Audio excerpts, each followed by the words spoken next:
do stuff for Chabad. That's why. I really always used to get, when I grew up, always rejected for things. Kids used to, you know, people who complain that you got picked last with a team, not picked. Be like, that's all right, Ari, we'll play 5-on-4.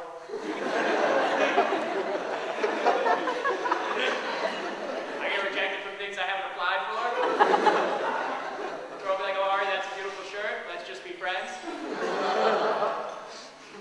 But I wanted to talk to you about, you know, I think like parents are like, oh, you're going to speak, and I thought, what can I possibly say? Because when you graduate college and you go into the real world, you realize like, oh my God, I don't know anything. And I'm talking to you, and you're in college, and you think you know everything. So honestly, what don't you know? So I thought I'd talk about what I'm really good at, which is how to be a failure. When I was a little kid, my mom took me to an art class, and above the door, the teacher had hung a sign, and it said, "A mistake is a creation not yet realized." And I was very inspired. And my mom patted me on the head, and she said, "Have fun in art class, my little creation."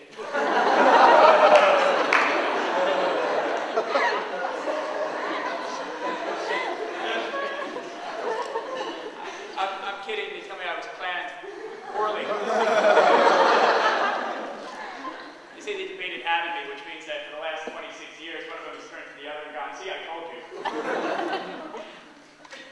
But I really want to talk about that because Brandeis is going through a difficult time. I drove by Wall, and I remember you said that big granite sign that said Brandeis University, and now it says for sale. And people are afraid, they want bailouts, and they want help. And I thought, like, what advice can I give to people? And I thought, really, the thing in life that makes it worth living is when you're able to go from being a miserable failure to being a spectacular failure. And I think there's really no greater spectacular failure that I've met recently than Parrot's Bay and Fadi. Parrots talked a lot about the great achievements, and I'd like to review them for you. I was there at that first Shabbat. There were 15 of us. Everyone was yelling at each other. We all hated each other. We were all screaming. I felt like I was at home. But it wasn't much of a Shabbat dinner. And I thought, wow, this is a mess, which is what I was used to. But it wasn't what was intended. And Parrots got us all together. He pulled out a book and he read a line. It was very inspiring. And that was my first example of Parrots turning something, a good idea gone bad, back into something that was even more successful and more profound. He mentioned the sukkah. What man wouldn't be proud of having the largest sukkah? Jewish crowd. What you don't know is that first year, Parrots was sitting alone, I think having breakfast or lunch. I don't know, it depends on the Chabad's mind. And the sukkah collapsed on him.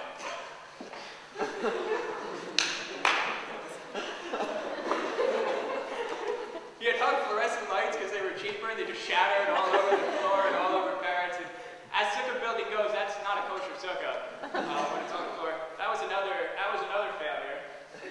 I remember the first year of Eiler, I thought, you know, there were very few people who came, and I thought, like, it's a good thing we didn't name it We Learn.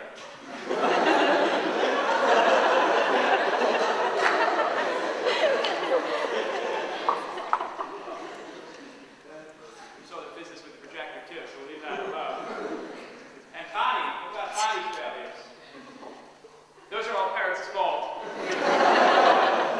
Sorry, that's the way it works. Another reason I'm so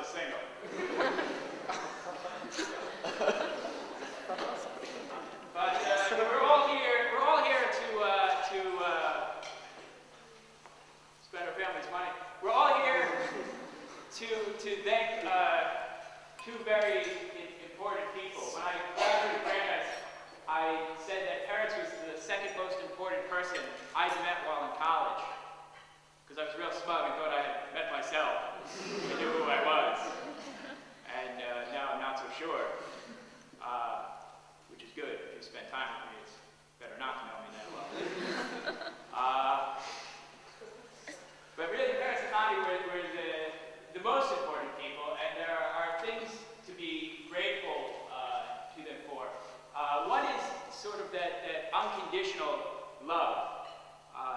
Just like you get from your parents, except in my case, it's just a legal binding. Part of common material.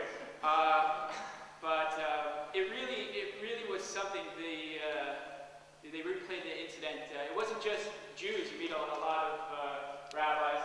You grew up in teenage New Jersey. It's full of that. They're like street signs. All pointing you in the wrong direction. But it was the first thing. Chabad says a Jew is a Jew, right? And in Hillel, a Jew is a Jew, but really they want the Jews to get together and make more Jews, right? But Chabad really has this unconditional love, and that's an amazing thing, and it was something that I saw for the first time and felt for the first time. And if you're a neurotic Eastern European Jew and you have trouble loving yourself, at least parents and Connie were there to do that for me during college. And that was an amazing thing.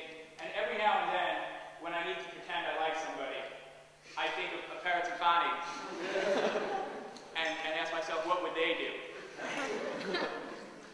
And I think that I asked parents recently, I said, I've never really sat down and inquired as to your motivations. And parents said, I'll send you some bullet points. It's very inspiring. We got to chatting. I was having a rough night, week, month, year, life. We got to chat. It was like 1:30 in the morning. Parents sent me an email. I knew he was up. He had a good year. And he said something profound, which is you don't always know what you're doing. He doesn't always know what he's aiming for or what he's trying to accomplish. I feel the same way about this speech. Very late. But the thing is, you have sort of a goal. You have an end in mind, which is dessert. And Peretz sees these goals. One of those is that unconditional love, which is something he accomplishes right away. Every now and then he throws you out of that. I'm the only one I think who's ever been thrown out of the Chabad house as well. So thank you for that. Try to beat me.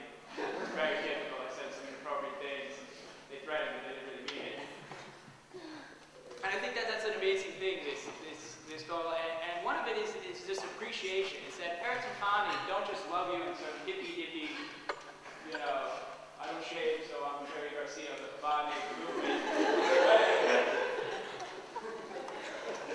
But in this sense of appreciation, I was an accidental art major at Brandeis, because I had some extra time, and I started to actually appreciate the art that I was forced to sit and watch and listen to. If you've ever been on a long date, it seems to be getting a little bit better, same effect. But part of it was the more you get to know something, the more you appreciate it. And parents and Connie taught me to really try to learn about people and listen to them and appreciate what's important to them.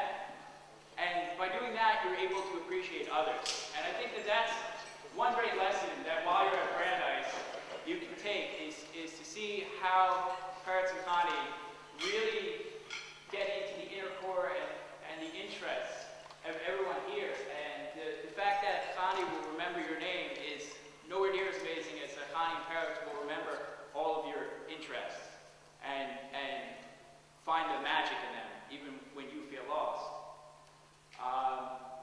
And I did make some of my best friends in college at the Chabad house. None of them could be here.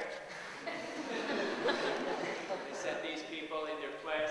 Zach, Macy over here, number 5 man. That's, remind me your name? Ron Staffstyler, one of my best friends. You actually are my best friends. And the thing is, you'll find that as you graduate, everything else really goes to crap. But your friends, it's really going to be hard, honestly. It's stay in college as long as you can. I know you think like, oh, I'm going to get into the real world. First of all, the real world no longer exists. It's just college and government. And so that was something that was very special to me. And I think that part of what I really got from them is integrity. If you look at a lot of the Jewish groups that are out there are groups that rhyme with Hillel, for example, that may not be as successful in war. There are plenty of other Jewish groups, and they all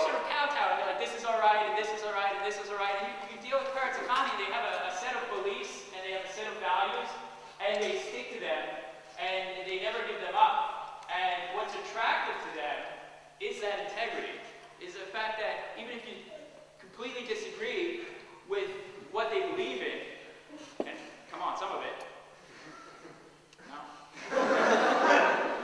But you value the fact that they're always true to themselves, and they have this great integrity, and that's, to me, as I've gone on, been inspiring. It's why I continue to be a jerk, because deep down that's who I am. And deep down, whoever you are, that's something that you're going to have to pretend you know and stick with until it really doesn't work for you. I think I'll leave you some advice that in my final graduation I left with, and that is we live in a very goal-oriented society. We say to ourselves, you know, I'm going to get this job, I'm going to get this car, I'm going to go to this grad school, I'm going to get this wife, this house. And so we take that test, we go to that meeting, we study for that exam, we make friends with those people, we go to that networking event, we take that job, we go to that school, we build that department, we do that venture. But no matter how hard you work, and no matter how hard you try, there will always be someone who is smarter than you, who is richer than you, who is better looking, has a better looking wife, a nicer car, a bigger house. And God willing,